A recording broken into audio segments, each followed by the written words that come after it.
ভালোবাসি এই সুরে কাছে দূরে জলে স্থলে বাজায় বাজায় বাঁশি ভালোবাসি ভালোবাসি ভালোবাসি ভালোবাসি। ব্যাস এটুকুই থাক, আর বেশি গাইতে পারি না। এখানে দেখো বন্ধুরা, আজকে আলু নিয়ে নিয়েছি, আলু সিদ্ধ করতে বসাবো এখন প্রেসার কুকারে। এখন আলু সিদ্ধ হবে।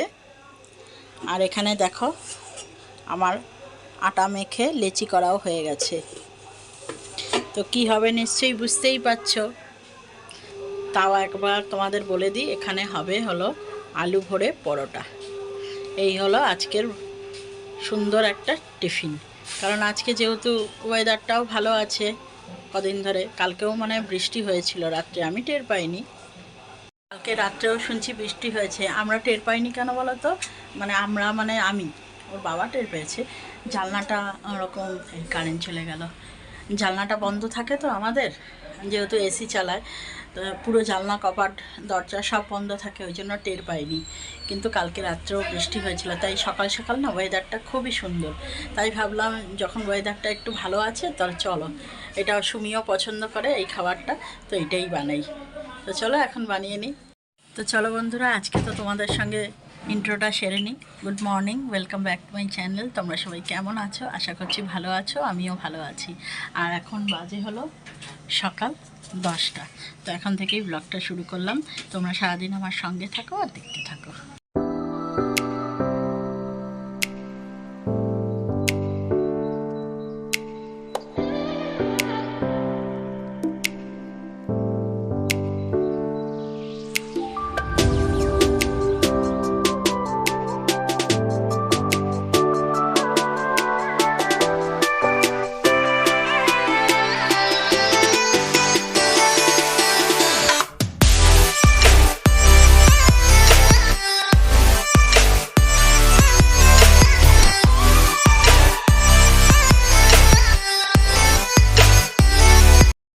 দেখো বন্ধুরা, এই যে এইটা হলো আমার পরোটা। এখানে আমি আমার পরোটা নিয়ে নিয়েছি, তো এখন আমি খেয়ে নিচ্ছি।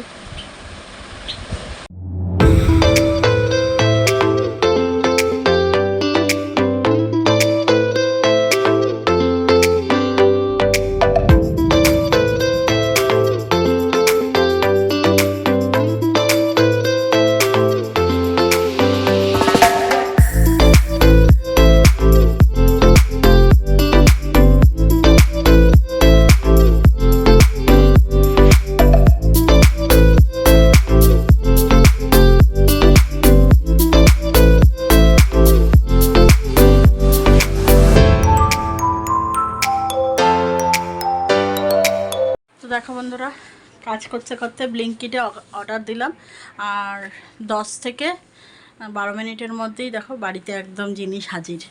এই যে আটা ফুরিয়ে গেছিলো, তাই আটা অর্ডার দিলাম, আর একটা ওয়াইফাই দিলাম, কারণ সুমির সন্ধেবেলা রোজই খিদে পায়, তারপরে আমাকে আবার দোকানে যেতে হয়, আসতে হয়, অনেক সময় পাওয়া যায় না, নানান রকম ঝামেলার জন্য এই ব্লিঙ্কিটে অর্ডার দিলাম। তো চলে এলো, চলো তোমাদের একটু দেখিয়ে দিই সামনে থেকে। এই যে এটা হলো সুমির ওয়াই নুডলস। ওখানে মনে হয় 5 পিস, না 6 পিস, 6টা প্যাকেট আছে, 6খানা। আর এই হলো আটা, এই আটাটা বেশ ভালো, এটা গণেশ আটা, এটা 5 কেজি অর্ডার করেছিলাম, তো এইমাত্র দিয়ে গেল। চলো দেখো বন্ধুরা, আজকেও আমাদের বাজার থেকে পটলই এসছে, আর এখন পটল আসা যখন ধরেছে, পটল আসতেই থাকবে। তো যা এনেছে তাই তো রান্না করতেই হবে, ওই জন্য এখন পটলগুলো কেটে নিয়েছি, আর এখন পটলের তরকারি হবে। আজকেও পটলের তরকারি আমাদের হচ্ছে। দেখো বন্ধুরা, আজকে আমাদের এনেছে এই যে পাবদা মাছ। তো পাবদা মাছ তো এমনি প্রত্যেকবারই দেখোই তোমরা, মানে নর্মালভাবে করি, তবে আজকে একটু অন্যরকমভাবে করার ইচ্ছা আছে। এখন দেখো মাছগুলোকে আমি খুব ভালো করে ধুয়ে নিয়ে নুন হলুদ মাখিয়ে রেখেছি, আর এখন আমি ভাজবো। তো যেহেতু স্লিপ করছে না, এই মাছগুলো তো আঁশ নেই, ওই জন্য খুব স্লিপ করছে, বারবার পড়ে যাচ্ছে দেখো। আর আমি একটা ঢালও নিয়ে নিয়েছি, কারণ পাবদা মাছ খুব ফাটে, তো আমার খুব ভয় লাগে, ওই জন্য আমি সঙ্গে সঙ্গে একটা ঢাকনা দিয়ে দিই তেলে দেওয়ার সাথে সাথে। তো আমি কিন্তু খুব ভয়তে ভয়তে এই মাছটা রান্না করি, জানো তো। কারণ একবার ওর বাবার গায়ে না প্রচুর এই মাছ ভাজতে গিয়ে প্রচুর মানে ফোসকা পড়ে গেছিলো, তখন থেকেই আমার ভীষণ ভয়। তো ওই জন্য খুব আস্তে আস্তে করে আলতো আলতো করে আমি মাছটাকে ভাজলাম। এই মাছটা আবার বেশি ভাজলে ভালো লাগে না, তো হালকা মতো ভাজা হয়ে গেছে এখন মাছগুলো। এর মধ্যে আমি এখন একটু কালো জিরে দিলাম, আর কিছুটা শুকনো লঙ্কা এই কাঁচা লঙ্কা দিলাম। তো দিয়ে এখন একটু ভাজা ভাজা হয়ে যাবার পর আমি কিছুটা ওই সর্ষে আর পোস্ত পাউডার কিছুটা ভিজিয়ে রেখেছিলাম, তো এটাই এখন আমি দিয়ে দিলাম। এই মাছ রান্না করা খুব সহজ, জানো তো। তো আর একটু হলুদও দিলাম। এবার একটু নাড়াচাড়া করে নেব কিছুক্ষণ। আর সর্ষে আর পোস্ত পাউডারটার মধ্যে আমি কিছুটা নুন দিয়ে রেখেছিলাম, ওই জন্য আমি এখন নুনটা আর দিলাম না। শুধু এইটাই আমি একটু কষিয়ে নিলাম, কষিয়ে নিয়ে তারপরে আমি ঝোল দিয়ে মাছগুলো আমি এর মধ্যে এখন দেখতেই পাচ্ছ সব একটা একটা করে সব মাছগুলো এখন ছেড়ে দিচ্ছি। ছেড়ে দেওয়ার পর তারপরে কিছুক্ষণ রাখবো মাছটা, কিছুক্ষণ রেখে নেওয়ার পর তারপরে আমি তুলে নেব। তো আর ওপর দিয়ে একটুখানি তোমরা যদি চাও তো একটু কাঁচা সর্ষের তেলও দিয়ে দিতে পারো টেস্টটা ভালো করার জন্য। তো চলো বন্ধুরা, আজকের রান্নাগুলো তোমাদের সাথে শেয়ার করি। আর এখানে দেখছো পাবদা মাছ রয়েছে, সর্ষে পোস্ত দিয়ে যে করেছি ওইটা। আর এখানে দেখতে পাচ্ছ 2 পিস রয়েছে, কারণ সুমির বাবাকে এখন খেতে দিয়েছি, ওর বাবা এই মাছ দিয়েই খাচ্ছে। আর এখানে রয়েছে পটল আলু দিয়ে তরকারি। তো রঙটা কিন্তু খুব বেশ ভালোই এসছে, ওই যে সুমির বাবা খাচ্ছে, একটুখানি দেখিয়ে দিলাম। আর এখানে হচ্ছে এই যে টক ডাল আম দিয়ে। তো আমি বললাম না এখন টক ডালই আমাদের ঘরে হবে, আর এই গরমে আর কি খাবো বলো তো। তো ওই জন্য এখানে টক ডালই বানিয়েছি। আর এখানে রয়েছে এই যে ভাত, আজকেও এই প্রেশার কুকারেই ভাত বানিয়ে নিলাম। কি করব বলো, দেরি হয়ে যায়। গুড ইভিনিং বন্ধুরা, এখন বাজে হলো সন্ধে 6:30। আর 6টার সময় সুমির পড়া ছিল, তো সুমিকে 6টার সময় পড়তে দিয়ে এসে এখন আবার ক্যামেরাটা অন করলাম। তো যাই হোক, আজ সকাল থেকে তোমাদের বলতেই পারিনি যে আজকে হলো 25শে বৈশাখ, রবীন্দ্র জয়ন্তী। আমাদের অনেক অনেক একটা আনন্দের দিন, একটা মানে 25শে বৈশাখ আমাদের জীবনে কিন্তু একটা বিরাট মানে বিষয়, বিরাট ব্যাপার। কারণ এখন তো সেরকমভাবে 25শে বৈশাখ হয়ই না। আগে যখন আমরা ছোট ছিলাম, 25শে বৈশাখ মানেই পাড়ায় পাড়ায় এরকম নাচ গান, রবীন্দ্রনাথ ঠাকুরের কত সুন্দর সুন্দর ছোট ছোট অনুষ্ঠান হতো, কত ভালো লাগতো বলো। এখন তো সেই দিনই কেমন যেন পাল্টে যাচ্ছে। এখন তো 25শে বৈশাখ শুনি, কিন্তু সেরকম কিছু ফিল করতে পারি না, কারণ মানুষের মধ্যে না সেই আনন্দটাই চলে গেছে। 25শে বৈশাখ যে ওরকম সুন্দর সেজে গুজে একটা রবীন্দ্রনাথ ঠাকুরের গান দিয়ে একটা যে নাচ গান, একটা যে প্রোগ্রাম বা অনুষ্ঠান, কোথায় দেখতেই পাই না। তো যাই হোক, এই রবীন্দ্রনাথ গানের কিন্তু আমার অনেক মানে খুবই ভালো লাগে এই রবীন্দ্রসঙ্গীত, জানো তো। তো চলো তোমাদের একটু দুকলি শোনাই, আমার খুব ইচ্ছা করছে যে দুকলি তোমাদের সাথে গাই। চলো, খালি গলাই গাইছি, কোনো হারমোনিয়াম না, তবলা না, কিচ্ছু না।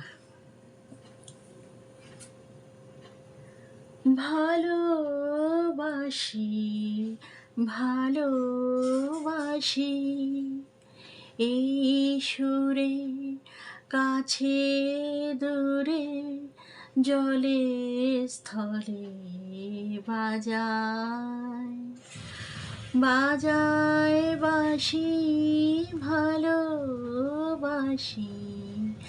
ভালোবাসি